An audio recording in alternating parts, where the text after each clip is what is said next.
Hey everyone, this is PrinceWatercress, and welcome to a brand new Let's Play. This time around, it is going to be a BBC micro game. That's going to be interesting. And let me get my hair behind the mic real quick, and then we can go ahead and load that game up. There we go. Time for another awesome game on the BBC Micro. And this time, instead of being like something arcadey or something, it's going to be more of a text adventure. This is The Lost Frog by Anita Straker. And this game was brought to my attention by High Retro Game Lord 89. So you have them to thank for me playing this. And let's go ahead and press return here so that way we can go straight to the main menu. Now here, we have a choice. We can have an adventure, we can see the notes, or we can stop the game as soon as we started it. We're obviously not going to stop the game as soon as we started it. Instead, we're going to see the notes. So let's go ahead and press B, then press return, and we get the instructions, which are very simple. A frog who lives in a magic garden has got lost. Perhaps you can find him and take him back to his garden. To look for him, type U or up to go up, D or down to go down, L or left to go left, R or right to go right. Thankfully, these are the only directions you need to get around in the game.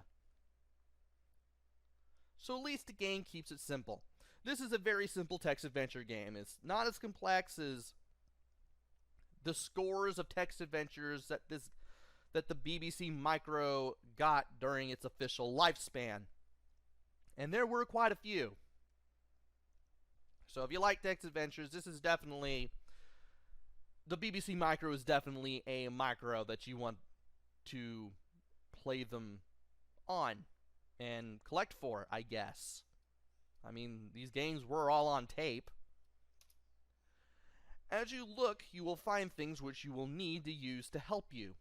You can take something if you find it, use it if you are in danger, or if you need to use an item, and then drop it somewhere. Examples given: take bell, use honey, drop bone. If you want to take all the things which you can see, then type take all. If you want to drop all the things which you have got, then type drop all. However, you can only take with you up to 5 things at any one time. This is rather unique. This is something you usually don't see in a lot of text adventures, especially for the BBC Micro. You only have a limited amount of inventory slots, and if you don't know what to do, or you've forgotten what you can do in the game, this will provide a little bit of challenge. And this is rather interesting because you will have to keep track of your items. You'll have to remember which ones to keep with you, which ones that you'll have to use and then remove from your inventory. Just leave it out of your inventory. Just drop it because you know you're not going to need it again. I do like this, believe it or not. It does provide a little bit of challenge for the beginning player. And it keeps things interesting, to a degree. Let's go ahead and press return like we've always done. Use these words only. U or up, D or down, L or left, R or right. Take to pick up something. Drop to drop something. Use to use something. List to see what you have got. Quit to give up. Help to see these words again. Those last 3 are pretty useful. List lets you manage your inventory a little better. You can see how many things you've got as well as what you've got. Quit lets you start all over again from the beginning in case you want to, because there are going to be unwinnable situations in the game. You may accidentally put yourself in a situation where you cannot be able to do anything because you messed up, or you didn't get a certain item, or you didn't have a certain item with you, or this, that, and the other. This lets you quit and restart. And help to see these words again. Alright. Let's go ahead and have the adventure now, because we've pretty much done everything that we can. You are in a lovely garden. A path leads right. A door is left. A note on the door says, "Look for a bell. Go right." Well, we can't go left because we can't go through the door, and we must use the bell. So, let's go right. You are in a forest. To the left, a path leads to a magic garden. You can see a bell. Let's go ahead and get the bell. You have a bell. Now let's go left. You are in a lovely garden. A path leads right. A door is left. A note on the door says, "Use bell." Well, let's go ahead and use the bell. The door opens. Now the note on the door is telling us to go left now. So let's go left. You can type L or left, it's up to you. As soon as you go through the door, though, the door shuts behind you. Can we go to the right? You cannot go that way. Can we use the door? You cannot do that. Use the bell? Nothing happens. This looks like a one-way entrance. We are now trapped in this house. The game doesn't really tell you how you came across this house, or how you know that the frog might be here, assuming the frog's even there. You just know to go here at the beginning of the game, and you're here. So let's go ahead and press return. Well, we can't really use the bell for anything now, so let's go ahead and drop the bell. And let's go ahead and see the description. You are in the hall. A big dog sits on the stairs. An old door is to the right, which we can't use. To the left is a kitchen. You can see a bell. Well, obviously we can see a bell because we dropped it. In case you drop an item, you can pick it back up if you need to. In case you mess up, and you are able to unmess up, so to speak. So let's go ahead and see what happens if you try to go up. The dog just barks at you. Well, we can't go through the stairs. We can't go up to the next floor. So let's go ahead and go to the kitchen, to the left. This is the kitchen. There are doors both left and right. A trapdoor leads down to a cellar. You can see a bone. It's a bone!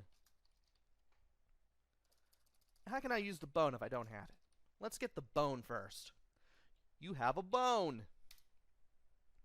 Now, there's a door to the left. Let's see what happens if we go there. Door is locked. And a trapdoor leads down to a cellar. I don't want to go down there yet. Or maybe I do. Well, let's go ahead and save our game here. There we go. Even though you can't really save, I'm kind of using state saves, or save states, or whatever it is you want to call them. Let's go see what happens if you go down. There are no steps. You fall down. Oof. So, the game doesn't imply that you died, but the game doesn't imply that you hurt yourself either. It kind of keeps it open-ended, but nevertheless, you are unable to continue your adventure because you caused pain and misfortune upon yourself. So, if we press return now, we have to start the adventure all over again. Let's not do that. Let's go back. Let's go to the right. And let's go ahead and use the bone. The dog wags his tail. You have a bone. We will keep the bone because we may use it later. And as soon as we go up, we are now on the landing. You are on the landing. Stairs go down to the hall. A passage goes left. To the right, you can see a balcony. You can see a hammer. Let's get the hammer. You have a hammer. Now, we could go to the left, but there is a balcony. You might as well go ahead and check the balcony out, right? You're on the balcony. There is an archway left. Down below, you can see the garden. You can see a torch. Let's go ahead and get the torch. You have a torch. Now, I'm going to save state real quick and show what happens if you go down the balcony. Oh dear, you fall off the balcony. Bad luck. The frog hopes you will try again. So you hurt yourself at the very least. And well, there's no way we could get back in even if you wanted to because we dropped the bell. Nevertheless, you cause horrible pain upon yourself, and therefore, yeah, you're starting over. Let's not do that. Let's go back to the left, and let's take the left passage this time. You're in a long passage running left to right. You can see a ladder. You know what? We could probably use it for that trapdoor down in the cellar. So let's get the ladder and go back to the landing, down to the hall, and go to the kitchen. A trapdoor leads to the cellar. Well, if we tilted the cellar again, we're going to fall down and go boom, I guess. So let's go ahead and use the ladder. The ladder is in place. So now we can go down and do it safely. You climb down safely, now that we've used the ladder. You are in the cellar. It is very dark. You can see a key. Can we get the key? You have a key. Well, we should be able to feel our way through and go back up, right? Wrong. You cannot see. And if you did not bring the torch with you, you just made the game unwinnable. You will have to quit and start this adventure all over again. But because we did get the torch, you can see the way up now. So let's go up. Now, we're still going to have the ladder with us. So we're going to drop the ladder. We don't need the ladder for anything else. Now let's go left. The door is locked. Use the key. The door swings open. You have to go left and discover that the door is locked every time you go in. That way, you can use the key. Let's go left.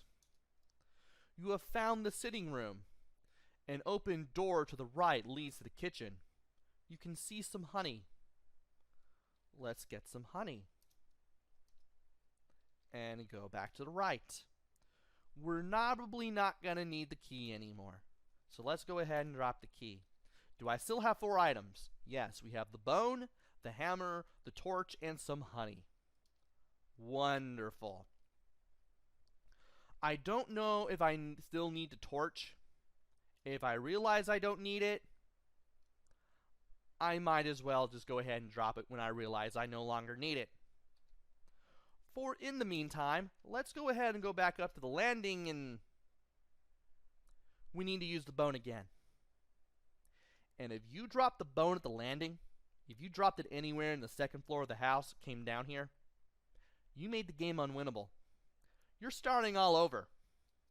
So don't drop the bone above the hall. The dog wags his tail. We can finally go up again. And this time, we're going to go back to the long passage where we found the ladder, and we're going to go left. This is the study. Some steps lead upwards. A passage runs to the right. You can see a mouse. How many items do we have? We still have 4. So let's go ahead and get the mouse. You have a mouse.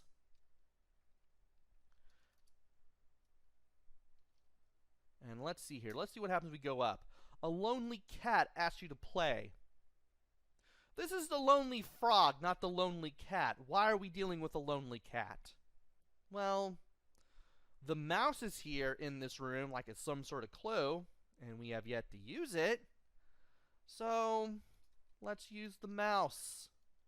The cat and mouse play together. You will still have the mouse in your inventory. I'm going to keep it with me just in case. Let's go ahead and go upwards. You are in a small bedroom. There is a curtain to the right. Some steps lead down to a study. That's where we came from. So, there's a curtain to the right. Let's go to the right. You are in the bathroom. I'm really trying not to make a Nintendo Capri Sun reference here. Archways lead left and right. You can see a rope.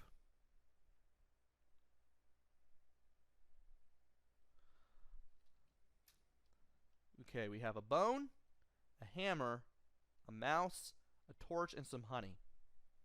We have yet to use the hammer.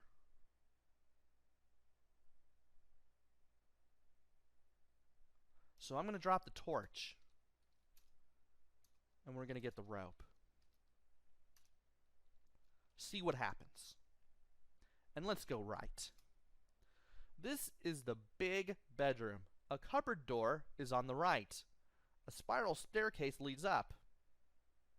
I don't want to go right. I don't want to go up just yet. Let's go right. The door is nailed shut. Aha! This is where we use the hammer. The nails come out. Let's go right. You are inside a big cupboard with shelves going up the walls. The door is to the left. You can see a map. And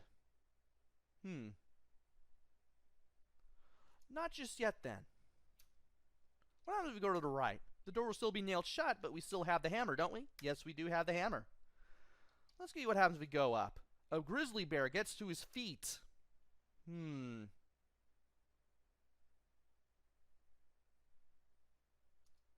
Well, let's go ahead and use the hammer. Go to the right. We're going to drop the hammer in this room that we need the hammer to get into. Give ourselves a little case of Alan Grant syndrome, but we're probably not going to need the map anymore. Not the map, but the hammer. We don't even have the map yet. Go ahead and get the map. Now, what items do I have? A bone, a mouse, some honey, a map, and a rope. Let's go back to the left. There's nothing else in that room, and we don't need to go over there ever again. Let's go up. We got the grizzly bear, and this is where you use the honey. The bear will lick the honey, and he will leave you alone, assuming the bear is a he to begin with. So, let's go up. You climb up through a trap door. You are in a huge dark attic. You can see a frog. Get the frog. What can I drop? Well, we can drop the honey. We don't need that anymore. And we're going to get the frog. Now, can we go back down? The trapdoor is closed. Uh-oh. If you did not get the map, you just made the game unwinnable. So go ahead and use the map. There is a fire escape to the right. That's the only way to find out that there is a fire escape. And if you don't use the map, you can't go over there and use it.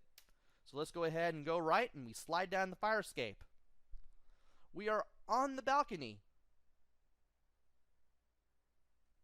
Well, if we try to go down the way we came down, we would find out that the door is still locked. And you can't go down like you did earlier, because you're going to hurt yourself if you do. But we have one item that we have yet to use. I almost said lose. It's the rope. The rope hangs to the ground. Do we go down? We slide down the rope. We do. You are in a lovely garden. A path leads right, a door is left. You can drop the frog now. Don't mind if I do.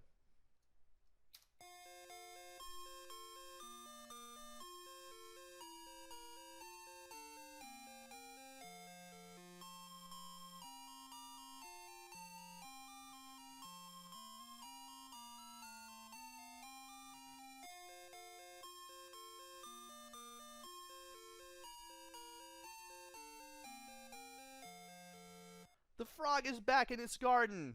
Well done. The frog is very, very pleased. And press return. And we can just end this. End the program. The game doesn't even thank us for playing. Oh well. So, that was a very simple game.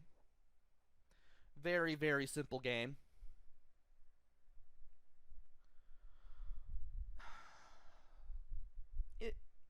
It does what it should.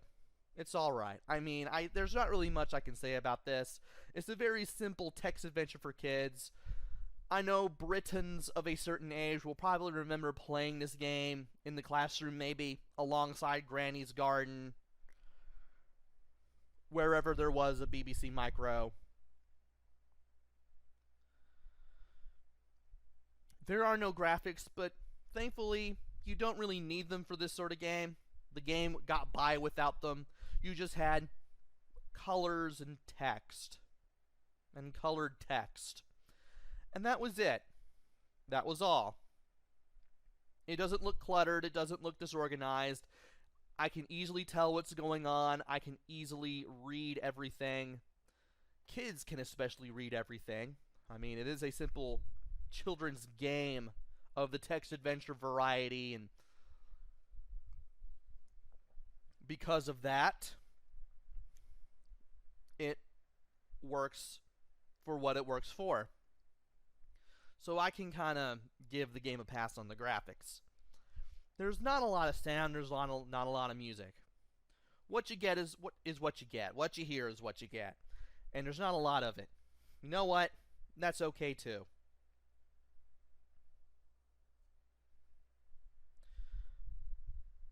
I have no problem with the controls.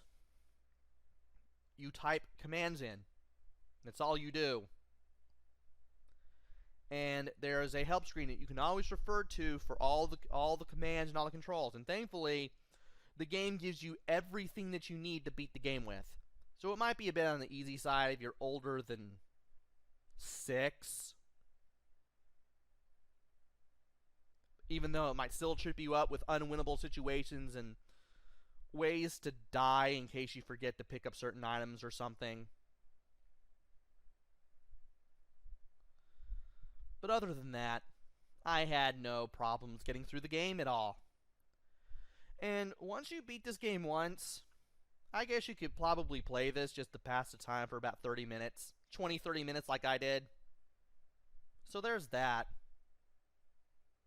But otherwise, there's not really much of a reason to play it again except for nostalgia or, hey, I forgot I had this game in my possession. Other than that, that's it. And I guess I could recommend this game for the BBC Micro, and why not? Simple, fun text adventure game, fun for everyone. Can't get much better than this. I don't really know what else to say. It's a text adventure. And a very simple one at that. And I'm able to appreciate it. And hopefully so did you. Hopefully I'll be back with another game. Maybe it'll be good. Maybe it'll be bad. Maybe it'll be somewhere in between. Who knows? Until then, this is PrinceWatercress. Take care. Stay safe. Thanks for watching, and see you guys later.